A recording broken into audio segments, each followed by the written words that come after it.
हाँ दोस्तों, जय भीम। मैं पवन कुमार आपके लिए एक बहुत ही बेहतरीन ज़बरदस्त कहानी लेकर आया हूँ। यदि आप बाबा साहब को मानते हो तो पूरी कहानी ज़रूर सुनिएगा। कहानी शुरू करते हैं बिना देर किए। पढ़ाई पूरी करने के बाद एक छात्र किसी बड़ी कंपनी में नौकरी पाने के चाह में इंटरव्यू देने के लिए पहुंचा। मतलब पढ़ाई पूरी करने के बाद एक छात्र किसी बड़ी कंपनी में नौकरी पाने के चाह में इंटरव्यू देने के लिए पहुंचा। छात्र ने बड़ी आसानी से पहला इंटरव्यू पास कर लिया। अब फाइनल इंटरव्यू कंपनी के डायरेक्टर को लेना था। अब फाइनल इंटरव्यू होने वाला था जो कंपनी के डायरेक्टर को लेना था और डायरेक्टर को ही तय करना था कि उस छात्र को नौकरी पर रखा जाए कि नहीं रखा जाए। डायरेक्टर ने छात्र का सीवी देखा और पाया कि पढ़ाई के साथ साथ यह छात्र ईसी मतलब एक्स्ट्रा करिकुलर एक्टिविटीज़ में भी हमेशा अव्वल रहा। मतलब बाहरी चीज़ों को भी इसे पता था। डायरेक्टर, क्या तुम्हें पढ़ाई के दौरान कभी छात्रवृत्ति मिली? अब छात्र कह रहा जी नहीं। डायरेक्टर उससे पूछता है, क्या तुम्हें पढ़ाई के दौरान कभी छात्रवृत्ति मिली? छात्र कहता है जी नहीं, बिल्कुल नहीं मिली मुझे छात्रवृत्ति। डायरेक्टर, इसका मतलब स्कूल कॉलेज की फीस तुम्हारे पिताजी अदा करते थे? छात्र, जी हाँ श्रीमान, मतलब मेरे पिताजी ही मेरी फीस जमा करते थे। डायरेक्टर, तुम्हारे पिताजी क्या काम करते हैं? छात्र, जी वो लोगों के कपड़े धोते हैं। क्या धोते हैं? छात्र कहता है जी वो लोगों के कपड़े धोते हैं। यह सुनकर कंपनी के डायरेक्टर ने कहा, जरा अपने हाथ तो दिखाना। छात्र के हाथ रेशम की तरह मुलायम और नाजुक थे। डायरेक्टर कहता है, क्या तुमने कभी कपड़े धोने में अपनी पिताजी की मदद की? अब वो पूछता है कि क्या तुमने कभी कपड़े धोने में पिताजी की अपनी मदद की? छात्र, जी नहीं, मेरे पिताजी। छात्र कहता है, जी नहीं, मेरे पिता हमेशा यही चाहते थे कि मैं पढ़ाई करूं और ज़्यादा से ज़्यादा किताबें पढूं। हाँ, एक बात और, मेरे पिता बड़ी तेज़ी से कपड़ा धोते हैं। डायरेक्टर, क्या मैं तुम्हें एक काम कह सकता हूँ? छात्र, जी आदेश दीजिए। डायरेक्टर, आज घर वापस जाने के बाद अपने पिताजी के हाथ धोना, फिर कल सुबह मुझसे आकर मिलना। छात्र यह सुनकर प्रसन्न हो गया। उसे लगा कि अब नौकरी मिलना तो पक्का है, तभी तो डायरेक्टर ने कल फिर मुझे बुलाया है। अब उसके बाद छात्र ने घर जाकर खुशी खुशी अपने पिता को सारी बातें बताई और अपने हाथ दिखाने को कहा। पिता को थोड़ी हैरानी हुई, लेकिन फिर भी उसने बेटे की इच्छा का मान करते हुए अपने दोनों हाथ उसके हाथों में दे दिए।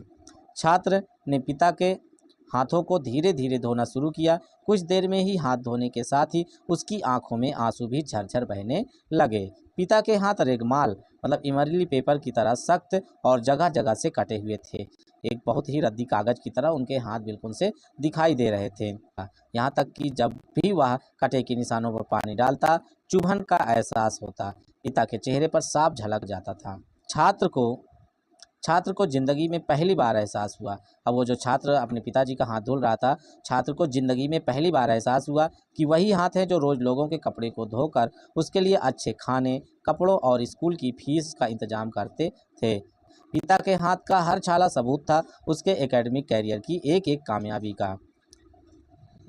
पिता के हाथ धोने के बाद छात्र को पता ही नहीं चला कि उसने उस दिन के बचे हुए सारे कपड़े भी एक एक कर धो डाले। उसके पिता रोकते ही रह गए, लेकिन छात्र अपनी धुन में कपड़े धोता चला गया। अब ये सब देखकर लड़का जो है छात्र, वो अपने पिता के जो कपड़े धोने के लिए रखे थे वो सारे कपड़े धोता चला गया, रोके से भी नहीं रुका। उस रात बाप बेटे ने काफ़ी देर तक बातें की।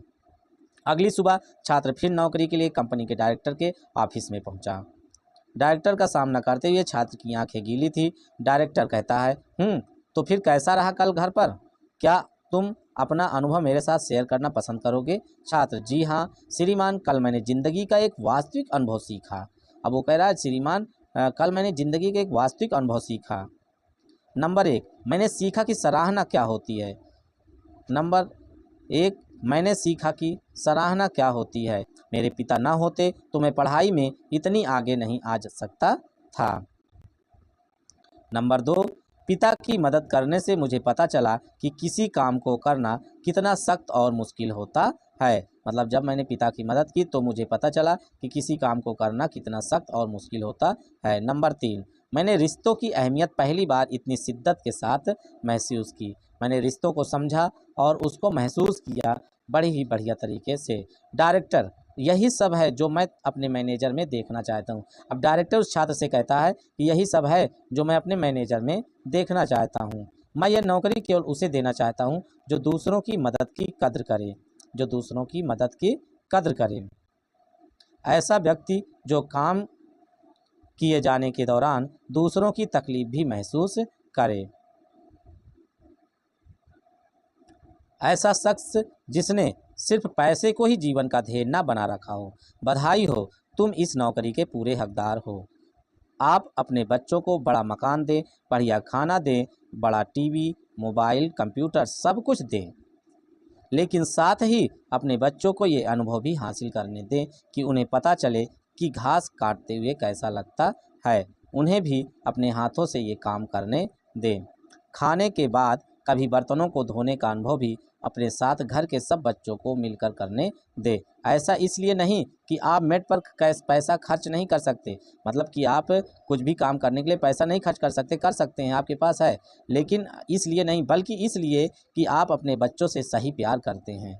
आप उन्हें समझाते हैं कि पिता कितने भी अमीर क्यों ना हो, एक दिन उनके बाल सफ़ेद होने ही हैं। सबसे अहम है आपके बच्चे किसी काम को करने की कोशिश की कद्र करना सीखें। एक दूसरे का हाथ बटाते हुए काम करने का जज्बा अपने अंदर लाएं। यही है सबसे बड़ी सीख प्यारे दोस्तों, यही है सबसे बड़ी सीख। उक्त कहानी यदि पसंद आई हो तो अपने परिवार में सुनाएं और अपने बच्चों को सर्वोच्च शिक्षा प्रदान कराएं। प्यारे दोस्तों, जय भीम बाबा साहेब। यदि बाबा साहेब को थोड़ा भी आप सब मानते हो तो इस पूरी कहानी को ज़रूर सुनिए और सुनने के बाद चैनल को सब्सक्राइब न